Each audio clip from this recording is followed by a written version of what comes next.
Muito boa tarde. Nesse vídeo eu vou te explicar por que não adianta ficar liberando seus pontos gatilhos para tratar a sua dor musculoesquelética, seja ela de pescoço, cabeça, articulação temporomandibular, ombro, joelho, coluna e por aí vai. Vamos lá. O primeiro princípio na área da saúde que eu sigo, não quer dizer que é certo ou errado, é só a forma como eu faço, é de promover autonomia no tratamento da dor dos meus pacientes. Isto é, o paciente vai ter que passar um período pelo meu tratamento, seja ele de 1 mês, 2 meses, 3 meses, 6 meses, se for um pós-operatório de alguma cirurgia mais complexa, tudo bem. Mas, ao final do tratamento, desde o início do tratamento, ele já sabe o que ele vai precisar fazer, quais profissionais, se for o caso, ele vai precisar ser direcionado para complementar o meu tratamento e em quanto tempo ele vai precisar ficar comigo, quando ele vai ter alta, se ele de fato seguir as nossas recomendações e as nossas orientações. E por que eu estou te falando isso? Porque se eu deitar o meu paciente na maca, tocar no trapézio do meu paciente e dizer para ele, como se eu tivesse visão de raio-x, como se eu fosse giraia, que um trapézio está mais tenso que o outro e eu preciso relaxar aquele trapézio, eu vou lá, coloco uma agulha ou faço uma liberação manual, uma inibição muscular, uma manipulação vertebral, você concorda comigo que o paciente está deitando e recebendo um tratamento? Ele não está participando ativamente do tratamento. A agulha vai ter o objetivo de quê? Relaxar a musculatura. Será que não existe um movimento específico direcionado à origem e inserção daquele músculo que a gente está julgando tenso por causa de uma diferenciação diagnóstica, de um trapézio mais duro que o outro, de um peitoral mais encurtado que o outro?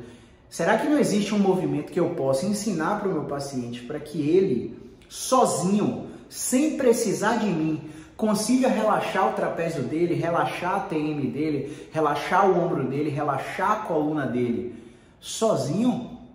Será que não existe? É claro que existe. Só que esses profissionais, eles sabem disso. E eles optam, não sei por que motivo, aí vou deixar para que você reflita a respeito de quais são as razões pelas quais esses profissionais agem assim. Não sei qual é o motivo. Esses profissionais sabem que se der essas intervenções para esses pacientes não vão voltar mais nele, vão fazer um tratamento por um período e não vão voltar mais nele. Se eu ficar colocando agulha, se eu ficar colocando manipulação ou qualquer outra coisa do tipo, o meu paciente vai precisar de mim sempre. Então toda vez que ele tiver uma dor de cabeça, uma dor cervical, uma dor na TM, uma dor na coluna, joelho, quadril, ele vai achar que tem alguma vértebra fora do lugar, ou que a articulação saiu do lugar, ou que o disco foi mal posicionado, a vértebra está rodada. Quando a gente analisa as pesquisas científicas, todos esses paradigmas caem por terra. Esses paradigmas não existem. Veja bem, o ponto gatilho, ele é formado por uma falha de tensão muscular. Esse é um pressuposto teórico, que eu não estou aqui dizendo que é certo ou que é errado, é só o que eu tenho conhecido a respeito dos pacientes que têm tensão muscular, e essa tensão está associada à dor. Porque eu posso ter um paciente completamente tenso que não tem dor nenhuma, não tem queixa nenhuma e nenhuma limitação. Já que os pontos gatilhos são formados por falhas de tensão muscular, a musculatura está tensa porque está protegendo aquela articulação de alguma coisa. Será que a articulação não está com bloqueio de movimento? Caio, traduz para mim, eu sou leigo, eu não sou da área, o que é que você está dizendo? Eu vou te explicar aqui agora. A articulação, ela pode ter bloqueios de movimento. Por exemplo, se eu tiver a minha capacidade plena de rodar o meu pescoço para o lado direito, eu posso perceber que ao rodar o meu pescoço para o lado esquerdo, meu movimento não é livre, não é completo e meu movimento tem dor. Eu posso perceber que ao inclinar o meu pescoço para um lado e ao inclinar o meu pescoço para o outro, o lado esquerdo é mais fácil que o direito. Eu não tenho dor, mas eu já sei que existe rigidez nesse movimento. Caio, mas essa rigidez para você inclinar para o lado esquerdo é porque esse trapézio está esticando, está duro, está tenso. Ah, é mesmo? Então carrega o braço do paciente, deixa passivo aqui e faz. Olha, não liberou? ou seja, mesmo inibindo a musculatura não liberou, eu fiz uma diferenciação diagnóstica aqui agora. Eu descobri que o componente muscular não tem relação na limitação da minha inclinação. E é o que acontece na maioria esmagadora dos casos. As articulações se tornam rígidas porque não são usadas em amplitude final.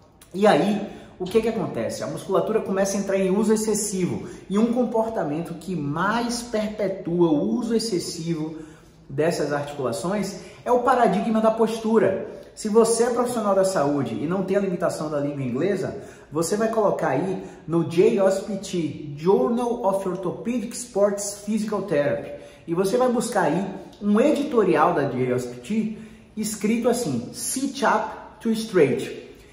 É preciso rever o mito da postura. Leia esse editorial. Se você tiver limitação da língua, use o Google Tradutor, use o Bilingo, use qualquer aplicativo que traduza para você. E você vai ver o que os maiores pesquisadores do mundo têm falado a respeito de postura.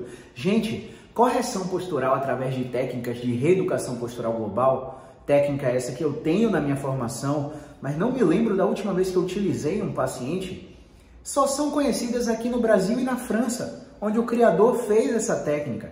Se você for para o NHS, o maior sistema público de saúde do mundo da Inglaterra, ninguém conhece o que é RPG.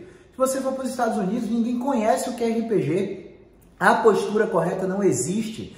E o paradigma da postura vai ensinando você a se comportar como um robozinho. Caio, como assim como um robozinho? Você começa a andar ereto, elegante, com o peito estufado, né? Mulheres principalmente. Você começa a andar fazendo bracing, né? Contraindo o abdômen demais, porque você escutou na academia que o abdômen protege a coluna e que eu tenho que andar com o abdômen contraído para ter estabilidade.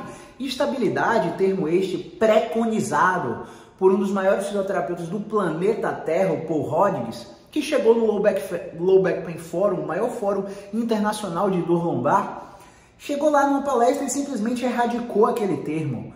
Parou de falar em estabilidade.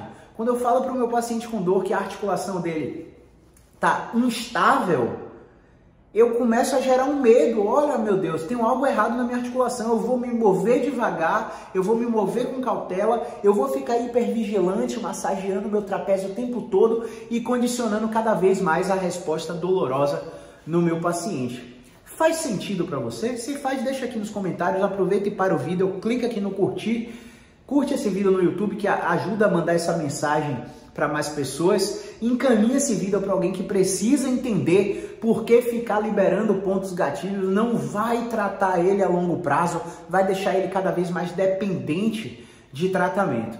Voltando ao ponto, eu inibo o trapézio do meu paciente, inibo o quadrado lombar do meu paciente, desativo um ponto gatilho com a twitch response da agulha, né, que o Dry Needle ensina muito, ou trato o meridiano energético na acupuntura para tirar a estagnação do Qi, do Shui, segundo a medicina tradicional chinesa, e o paciente sai melhor.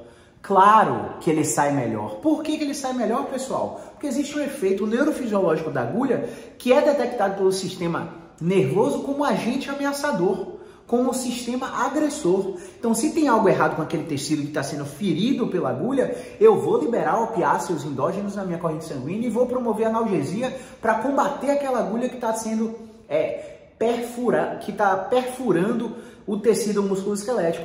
E sim, o paciente sai com alívio da dor. Mas quanto dura esse alívio da dor? 72 horas?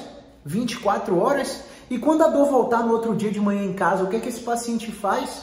Ele vai pegar uma agulha e vai se auto-aplicar? Entende o paradigma da autonomia no tratamento da dor? Se você tivesse ensinado um movimento, por exemplo, uma protusão de ombro deitado sem carga de forma repetida para fazer uma autoinibição do trapézio do paciente, um movimento que eu, de longe, não preciso tocar no meu paciente para ensinar esse movimento. Basta que eu deite e mostre o movimento para ele e ele reproduz. E ele começa a perceber que o trapézio dele está relaxando. Eu começo a fazer uma posterodepressão do quadril sem carga, deitado, de lado, ensinando o paciente a jogar o bumbum para trás e para baixo e repetindo exaustivamente. Existem consultas que eu repito um movimento 35, 60, 150 vezes. Quem é meu paciente? Coloca aqui nos comentários se você já não repetiu a mesma coisa mais de 35 vezes aqui na minha frente. Então, por quê? Porque a repetição é a mãe do aprendizado. A prática leva à perfeição. Claro que a perfeição é inalcançável e nem se cobre por isso, mas eu vou dando controle de movimento, dando controle motor ao meu paciente, para o meu paciente entender por que aquele movimento serve para ele, por que aquele movimento tirou a dor naquela tarefa, por que aquele movimento atingiu aquele músculo e ele aprende a fazer sozinho. Entenda, eu não quero que você me pague 2 vezes, eu quero que você me pague uma vez só para eu te ensinar o que você tem que fazer e depois você propague a minha mensagem para mais pessoas. Eu quero ganhar sim, mas eu quero ganhar atendendo mais gente e não você várias vezes. A gente está cansado de pegar pacientes aqui que vêm, já fiz liberação miofascial, já fiz agulhamento, já fiz acupuntura para melhorar a minha dor, para desativar meus pontos gatilhos. E por que você está aqui? Óbvio que isso não funcionou, e se funcionou foi de curto prazo. Então, pessoal, menos é mais no tratamento da dor. Se você ficou com alguma dúvida, coloca aqui nos comentários que eu vou ter um prazer em sanar a sua dúvida, ou vai lá nos meus stories, na caixinha de perguntas, e manda sua pergunta específica que eu vou te responder nos stories, tá? Se você ficou com alguma dúvida a respeito do tema desse vídeo, e até o próximo vídeo. Um grande abraço, movimento é vida.